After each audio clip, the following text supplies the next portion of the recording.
Yuvavahini registered ಕೊಲ್ಲಿಯ ಘಟಕದ ವತಿಯಿಂದ 2022ನೇ ಸಾಲಿನ ನೂತನ ಪದಾಧಿಕಾರಿಗಳ ಪದಗ್ರಹಣ ಸಮಾರಂಭ ಮತ್ತು ಡಾಕ್ಟರ್ ಅರುಣ್ ಉಳ್ಳಾಲ್ರವರಿಗೆ ಅಭಿನಂದನಾ ಕಾರ್ಯಕ್ರಮದ ವೇದಿಕೆ ಮೇಲೆ ಇದರಿಂದ ಅಧ್ಯಕ್ಷತೆಯನ್ನು ವಹಿಸಿಕೊಂಡಿರತಕ್ಕಂಥ ಯುವವಾಹಿನಿ ರಿಜಿಸ್ಟರ್ಡ್ ಕೊಲ್ಲಿಯ ಘಟಕದ ಅಧ್ಯಕ್ಷರಾದಂಥ ಶ್ರೀ ಮೋಹನ್ ಮಾಡೂರ್ರವರೇ, ಕಾರ್ಯಕ್ರಮದ ಉದ್ಘಾಟನೆ ನೆರವೇರಿಸಿದಂಥ ಶ್ರೀ ವೇಣುಗೋಪಾಲ್ ಕೋಲಿಯಾರವರೇ, ಯುವವಾಹಿನಿ ರಿಜಿಸ್ಟರ್ಡ್ ಕೇಂದ್ರ ಸಮಿತಿಯ ಅಧ್ಯಕ್ಷರಾದಂಥ ಹಾಗೂ ಸ್ನೇಹಿತರಾದಂಥ ಶ್ರೀ ಉದಯ್ ಅಮೀನ್ ಮಟ್ಟೂರವರೇ, ಶ್ರೀಮತಿ ರಾಜಲಕ್ಷ್ಮೀರವರೇ, ಶ್ರವಣರವರೇ, ಮತ್ತು ವೇದಿಕೆ ಮೇಲೆ ಆಸೀನರಾಗಿರ್ತಕ್ಕಂಥ ಎಲ್ಲ ಗಣ್ಯರೇ ಮತ್ತು ವೇದಿಕೆಯ ಮುಂಭಾಗದಲ್ಲಿ ಆಸೀನರಾಗಿರ್ತಕ್ಕಂಥ ಎಲ್ಲ ಸಮಾಜ ಬಂಧುಗಳೇ, ಯುವವಾಹಿನಿ ಬಿಲ್ಲವ ಸಂಘದ ಎಲ್ಲ ಪದಾಧಿಕಾರಿಗಳೇ, ಆತ್ಮೀಯರೇ, ಮೊದಲನೇದಾಗಿ 2022ನೇ ಸಾಲಿನ ನೂತನ ಪದಾಧಿಕಾರಿಗಳ ಆಯ್ಕೆಯಾದಂಥ ಶ್ರೀ ಸುಂದರ್ ಸುವರ್ಣರವರ ತಂಡಕ್ಕೆ ಶುಭವನ್ನು ಕೋರ್ತಾ ಇದ್ದೇನೆ. ನಿಮಗೆಲ್ಲರಿಗೂ ಅಭಿನಂದನೆಗಳು, ಒಳ್ಳೆಯದಾಗಲಿ ನಿಮಗೆ.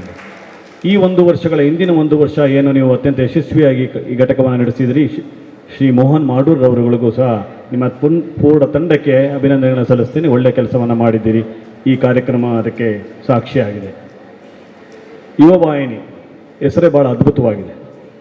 ಯುವಕರನ್ನು ಸಮಾಜದ ಮುಖ್ಯವಾಹಿನಿಗೆ ತರುವಂಥ ಒಂದು ನಿಟ್ಟಿನಲ್ಲಿ ಸ್ಥಾಪನೆಯಾದಂಥ ಘಟಕ.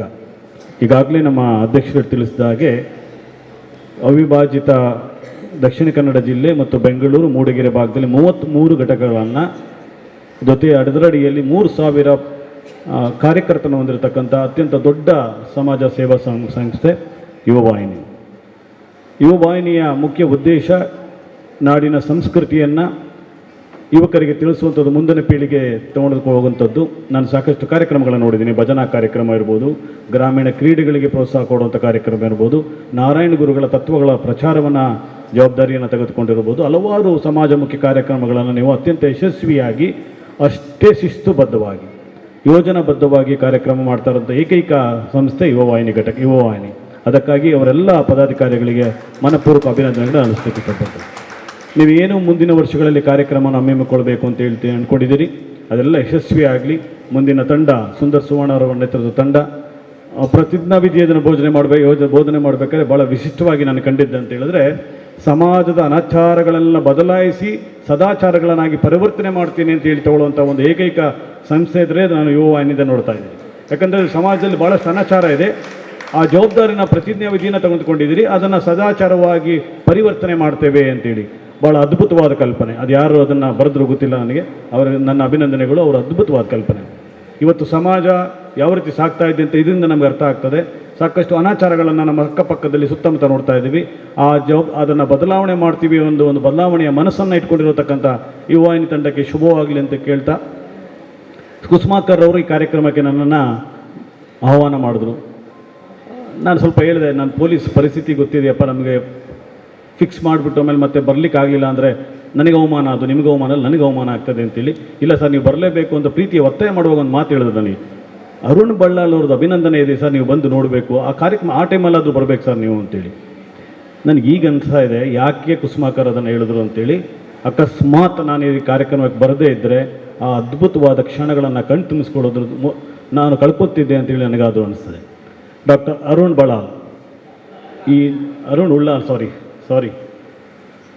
ಅರುಣ್ ಉಳ್ಳಾಲ್ರವರನ್ನು ನಾನು ಭೇಟಿ ಮಾಡಿದ್ದು ಒಂದು ಕಾರ್ಯಕ್ರಮದಲ್ಲಿ, ಕುದ್ರೋಳಿ ದೇವಸ್ಥಾನದಲ್ಲಿ.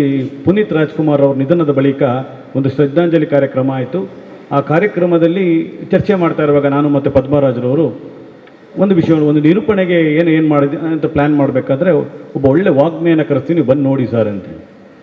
ಆ ಕಾರ್ಯಕ್ರಮ ಪ್ರಾರಂಭ ಆದ ತಕ್ಷಣ ಒಂದು ನನಗಿಂತ ಸ್ವಲ್ಪ ಚಿಕ್ಕವರು, ಕುಳ್ಳಕ್ಕಿರೋಂಥ ಒಂದು ವ್ಯಕ್ತಿ ಬಂದು ಆ ಮೈಕ್ ಮುಂದೆ ನಿಂತ್ಕೊಂಡು ಒಂದು ಮಾತನ್ನಾಡಿದಾಗ ನನಗೆ ಒಂಥರ ಮನಸ್ಸಲ್ಲಿ ರೋಮಾಂಚನ ಆಯಿತು. ಆ ವಾಯ್ಸ್ ಕೇಳಿ. ಎಲ್ಲಿದ್ದಾರೆ ಅರುಣ್ ಉಳ್ಳಾಲ್ ಅವರು? ಇದ್ದಾರಾ ಸರ್? ಇದ್ದೀರಾ? ನಮಸ್ಕಾರ. ಅವರು ಆ ಕಾರ್ಯಕ್ರಮವನ್ನು ನಡೆಸ್ಕೊಟ್ಟಂಥ ರೀತಿ ನೀವು ಯಾರಾದರೂ ನೋಡಿಲ್ಲ ಅಂದರೆ ದಯಮಾಡಿ ಯೂಟ್ಯೂಬಲ್ಲಿದೆ, ಅದು ನೋಡಿ. ಏನು ಮಾತದು, ಮಾತಿನ ಜರಿ ಏನಿದು, ಆ ಕಾರ್ಯಕ್ರಮವನ್ನು ಹೆಂಗೆ ಆ ತೂಕವಾಗಿ ನಿರ್ವಹಿಸಿದ್ರು ಅಂತ ಹೇಳಿದ್ರೆ ಅದು ನಿಜವಾಗ್ಲೂ ಭಾವನಾತ್ಮಕ ಸಮಾರಂಭ.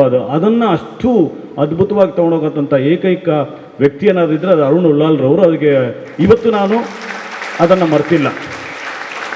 ಅಲ್ಲಿ ತನಕ ಮೋಸ್ಟ್ಲಿ ಇವರೊಬ್ಬರು ಆ್ಯಂಕರ್ ಇರ್ಬೋದು ಅಂತೇಳಿ ನಾನು ಅಂದ್ಕೊಂಡಿದ್ದೆ. ನಾನು ಕೇಳಿದೆ ಏನು ಅವ್ರ ಬ್ಯಾಕ್ಗ್ರೌಂಡ್ ಅಂತೇಳಿ. ಒಬ್ಬರು ಉಪನ್ಯಾಸಕರು ಅಂತ ಹೇಳಿದ್ರು. ಉಪನ್ಯಾಸಕರಾದರೆ ಮಾತಾಡ್ಲಿಕ್ಕೆ ಬರ್ತದೆ, ತೊಂದರೆ ಇಲ್ಲ, ಅವ್ರು ಪಾಠ ಮಾಡೋರು. ಬಟ್ ಅವರ ವಿಷಯವನ್ನು ತಿಳ್ಕೊಂಡಾಗ, ಇವತ್ತು ಅಭಿನಂದನಾ ಸಮಾರಂಭ ಮಾಡಿದ್ರಲ್ಲ ನೀವು, ವೇದಿಕೆ ಮೇಲೆ ಅವರೆಲ್ಲ ಹೇಳ್ತಿದ್ರು ಕೋಲ್ಯ ಘಟಕ ಪ್ರತಿಷ್ಠಿತ ಘಟಕ ಅಂತೇಳಿ ಸಾಕಷ್ಟು ಉಲ್ಲೇಖ ಆಯಿತು. ಆ ಪ್ರತಿಷ್ಠಿತ ಘಟಕ ಯಾಕೆ ಹೇಳಿದ್ರು ಅಂತೇಳಿ ನನಗೆ ಈ ಅಭಿನಂದನಾ ಸಮಾರಂಭ ನೋಡಿದ ಮೇಲೆ ಅನ್ನಿಸ್ತು, ನಿಜವಾದ ಅರ್ಥ ಇದೆ ಅದರಲ್ಲಿ. ಇದು ನಿಜವಾಗ್ಲೂ ಪ್ರತಿಷ್ಠಿತ ಘಟಕ. ಯಾಕಂತ ಹೇಳಿದ್ರೆ ನನ್ನ ಜೀವನದಲ್ಲಿ ಸಾವಿರಾರು ಕಾರ್ಯಕ್ರಮ ನೋಡಿದ್ದೀನಿ, ಸಾವಿರಾರು ಕಾರ್ಯಕ್ರಮದಲ್ಲಿ ಭಾಗಿಯಾಗಿದ್ದೇನೆ, ಸಾಕ್ಷಿಯಾಗಿದ್ದೇನೆ. ಈ ಥರದ ಅಭಿನಂದನಾ ಕಾರ್ಯಕ್ರಮ ನಾನು ಇಲ್ಲಿ ತನಕ ನೋಡಿಲ್ಲ. ಆ ಕಾರ್ಯಕ್ರಮ ನೋಡ್ತಾ ಇದ್ದಾಗ ನನಗೆ ಆ ಮನಸ್ಸು ತುಂಬಿ ಬಂತು. ಅತ್ಯಂತ ಭಾವನಾತ್ಮಕ ಸಂಬಂಧ. ಒಬ್ಬ ಗುರುಗೆ, ಅವ್ರ ವಯಸ್ಸಲ್ಲಿ ಚಿಕ್ಕವರಿರ್ಬೋದು, ಒಬ್ಬ ಗುರುಗೆ ಆ ಪ್ರೀತಿ, ಆ ಗೌರವವನ್ನು ತೋರಿಸೋದು, ಭಕ್ತಿ ತೋರಿಸುವಂಥದ್ದು ಇದೆಯಲ್ಲ, ಅದು ಅವರ ಪಾಂಡಿತ್ಯಕ್ಕೆ, ಅವರ ಜ್ಞಾನಕ್ಕೆ, ಅವರ ಸೇವೆಗೆ ಸಂದಂಥ ಅಭಿನಂದನೆಗಳು. ಆ ಕಾರ್ಯಕ್ರಮ ಮುಗಿದೋಯ್ತಾ ಇಷ್ಟು ಬೇಗ, ಮುಂದೆ ಏನು ಬರ್ಬೋದು ಅಂತ ನೋಡ್ತಾ ಇದ್ದೆ ನಾನು. ಅಲ್ಲೆಲ್ಲ ನಿಂತ್ಕೊಂಡಿದ್ರು, ಏನು ವಿಶೇಷ ಕಾಣ್ತಾ ಇದ್ದಿಲ್ಲ, ಏನಿದು ಗೊತ್ತಿಲ್ಲ, ಅವ್ರು ಮೆರವಣಿಗೆಯಲ್ಲಿ ಕರ್ಕೊಂಡ್ಬರ್ತಾರ ಏನೋ ನನಗೆ ಗೊತ್ತಿರಲಿಲ್ಲ. ಬಟ್ ಇವತ್ತು ಹೇಳ್ತಾ ಇದ್ದೀನಿ, ಕೋಲ್ಯ ಘಟಕ ಯಾರ್ಯಾರು ಇದನ್ನು ಯೋಜನೆ ಮಾಡಿದಿರಿ, ನಿಮಗೆಲ್ಲರಿಗೂ ಹ್ಯಾಟ್ಸ್ ಆಫ್.